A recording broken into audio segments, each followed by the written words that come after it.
Jai Sri Swaminarayan. All the students of Standard 8,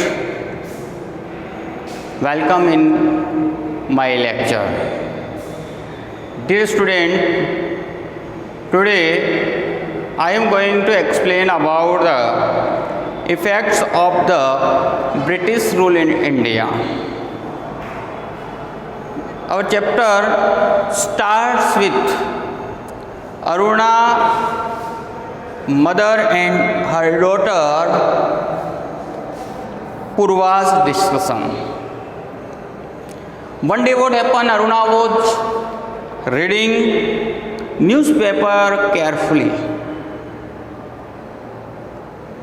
Her daughter Purva doing her homework, sitting beside her. Dear student, हमारे आज हम जो पढ़ने जा रहे हैं जिसमें ब्रिटिश रूल का भारत के ऊपर क्या इफ़ेक्ट पड़ा। यहाँ हमारी जो क्लास की शुरुआत हो रही है, यहाँ अरुणा और पूर्वा के बीच में बातचीत से हो रही है। अरुणा न्यूज़पेपर पढ़ रही है, उसकी बेटी पास में बैठकर अपना होमवर्क कर रही है और वहाँ जो न्यूज़पेपर के अंदर एक न्यूज़ है और वो है रेवोल्यूशन इन लीबिया, और वो ज़ोर से चिल्लाते हुए मदर बोली revolution in Libya. Listening this Purva asked A question, और जब अचानक से पूर्वा ने सुना तो पूर्वा के मन में एक मन और ये आस्क्ड विद हर मदर, उसने अपनी मम्मी से पूछा वाई पीपल डू रिवोल्यूशन, कि लोग रिवोल्यूशन क्यों करते हैं, what are the reasons. Aruna asked, Aruna ने जवाब दिया when the needs of the people are not satisfied and people are economically in bad condition they move towards revolution. What mother answered? Mother ने क्या उत्तर दिया कि जब यदि लोगों की मांग पूरी नहीं होती है, not satisfied, the people are economically, आर्थिक दृष्टि से कमज़ोर हों, गरीब हों, उनकी आवश्यकताओं की पूर्ति नहीं हो पा रही हो, बैड कंडीशन में हो, तो ऐसी परिस्थिति में लोग रेवोल्यूशन करते हैं। जनरली रिवोल्यूशन कब होता है, जब इकोनॉमिकली क्राइसिस प्रोड्यूस होती है कंट्री के अंदर, या पॉलिटिकली प्रॉब्लम्स क्रिएट होती है, लॉ एंड ऑर्डर खत्म हो जाता है। In all condition there is a revolution. इन सभी परिस्थितियों के अंदर विद्रोह होता है। अगर हम हमारी कंट्री की बात करें तो वी वर वेरी प्रॉस्पेरियस, हमारी सेल्फ रिलायंट कंट्री थी हमारी कंट्री।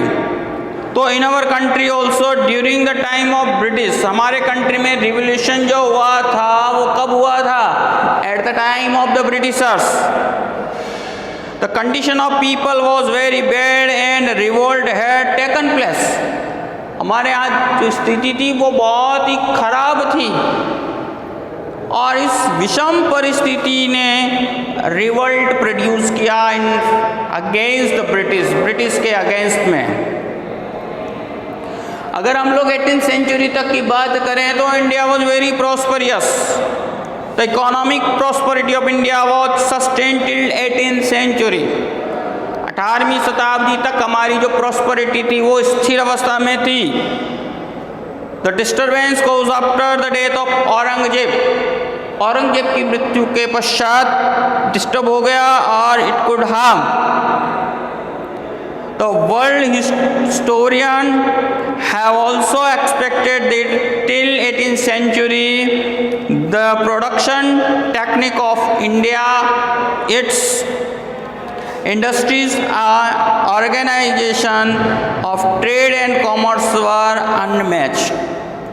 देखो उस समय हमारे विश्व, केवल भारत के ही इतिहासकार नहीं, विश्व के इतिहासकार इस बात को स्वीकारते हैं और ये बात सत्य है कि 18th सेंचुरी तक भारत की जो प्रोडक्शन पद्धति थी वो unmatchable to the other countries, मतलब हम काफ़ी आगे थे।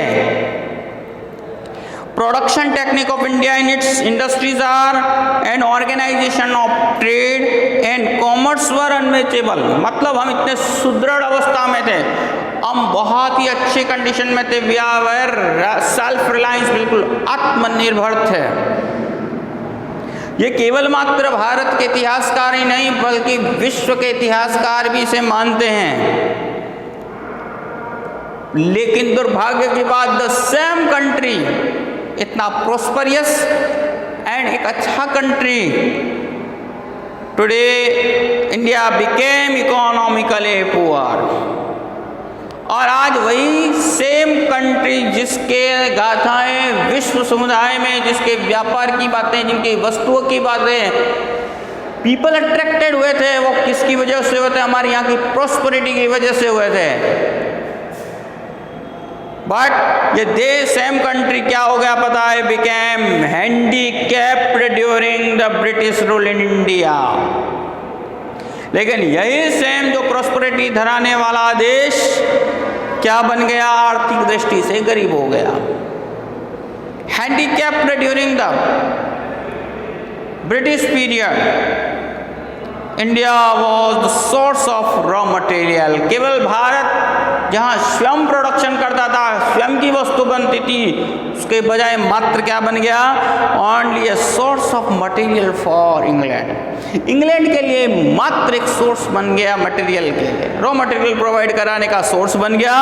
And big market from commodities which were manufacture in their factories and will. और ये जो वस्तुएं थी वो सभी की सभी कहाँ बनने लगी? इंग्लैंड में बनने लगी।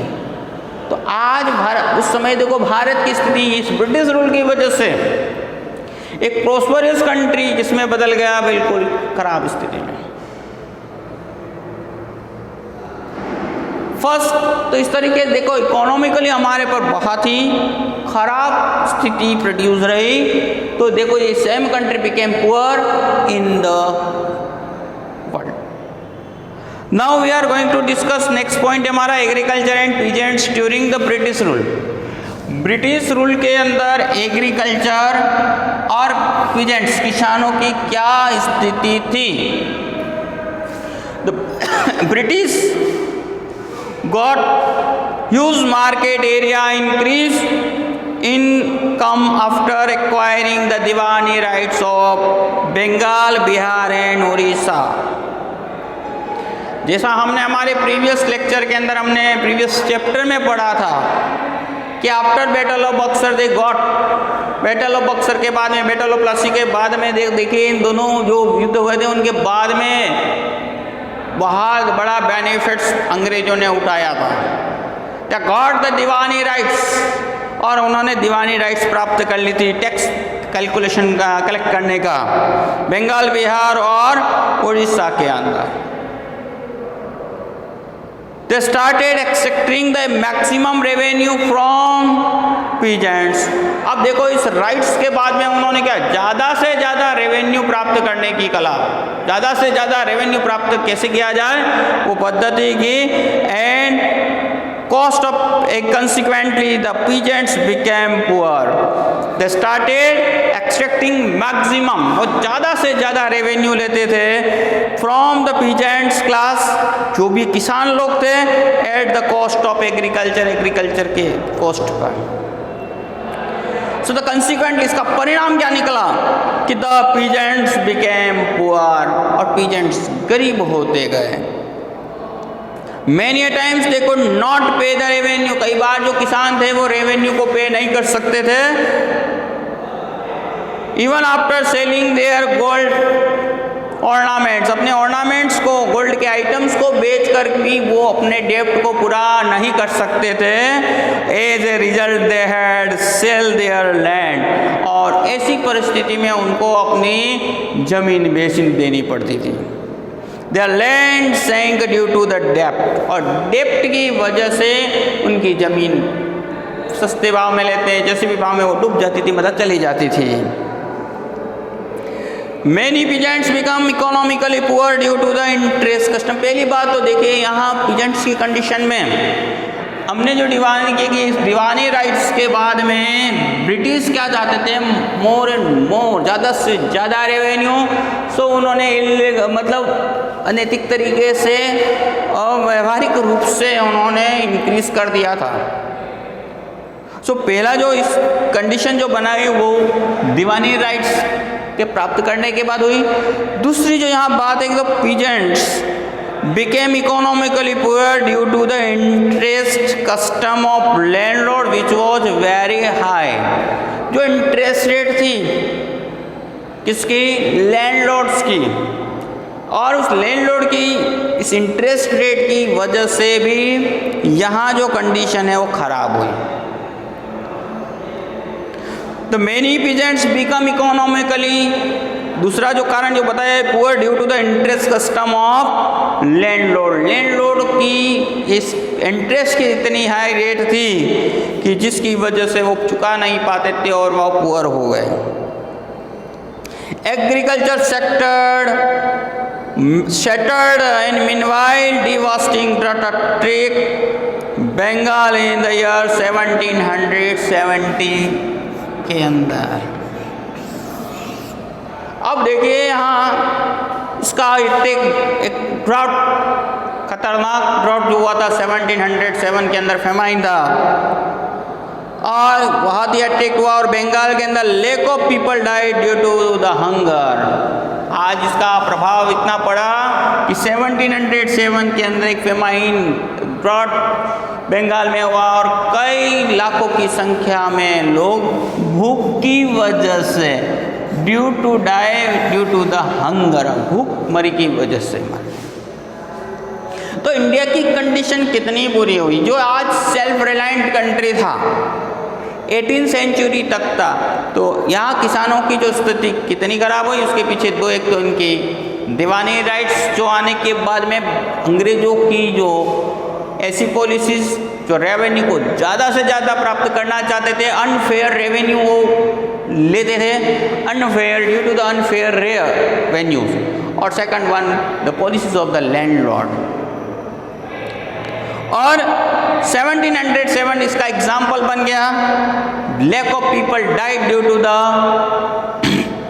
हंगर, भूख की वजह से मर गए। सेम टाइम में Cornwallis, governor general lord Cornwallis enforce the permanent settlement act, और उसी समय देखो ईस्ट इंडिया कंपनी ने अपनी इनकम को कंटिन्यू रखने के लिए गवर्नर जनरल कॉर्नवालिस ने परमानेंट सेटलमेंट एक्ट बनाया in order to collect the revenue.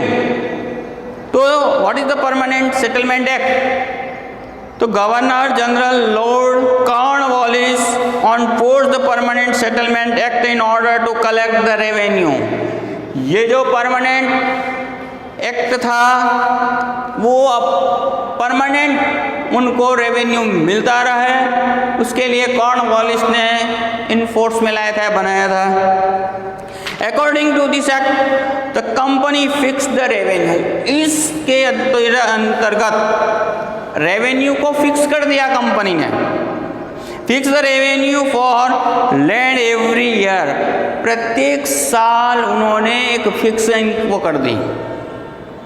The permanent right to land was given to landlords, और ये सबसे बड़ी दशा कर ली, वो लैंडलॉर्ड को ये अधिकार दिए गए हैं, ये कलेक्ट करने का अधिकार लैंडलॉर्ड्स को दिया गया।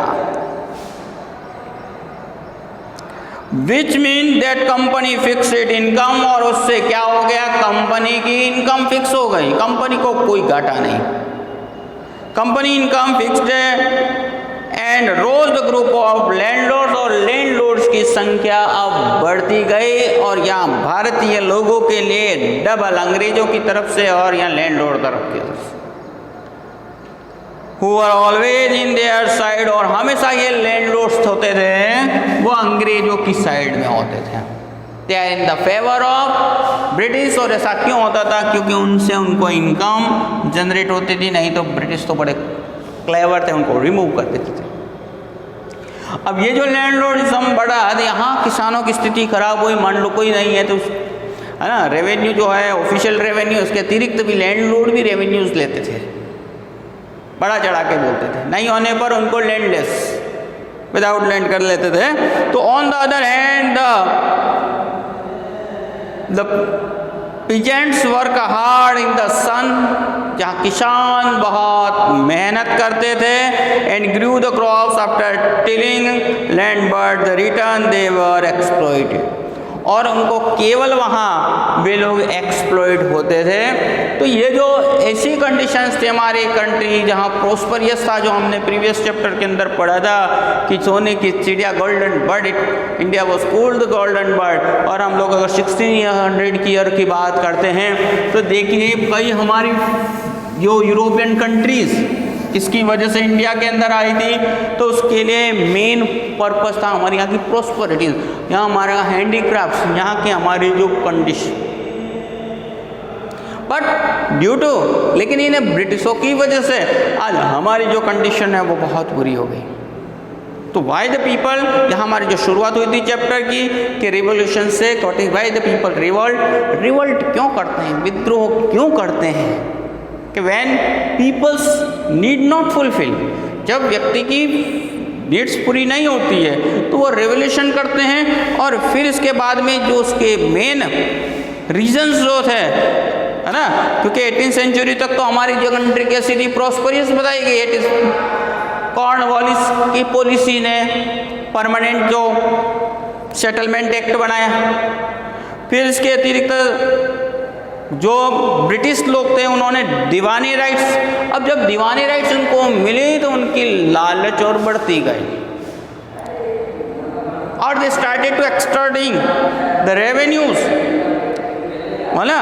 फिर एक कमी बाकी रह गई थी, तो लैंडलॉर्ड ने, तो ये रिजल्ट की वजह से आज वे डेब्ट में डूब गए और इंडिया की जो कंडीशन थी वो बुरी होती चली गई। और नेक्स्ट में we will discuss after next topic. जय श्री स्वामीनारायण।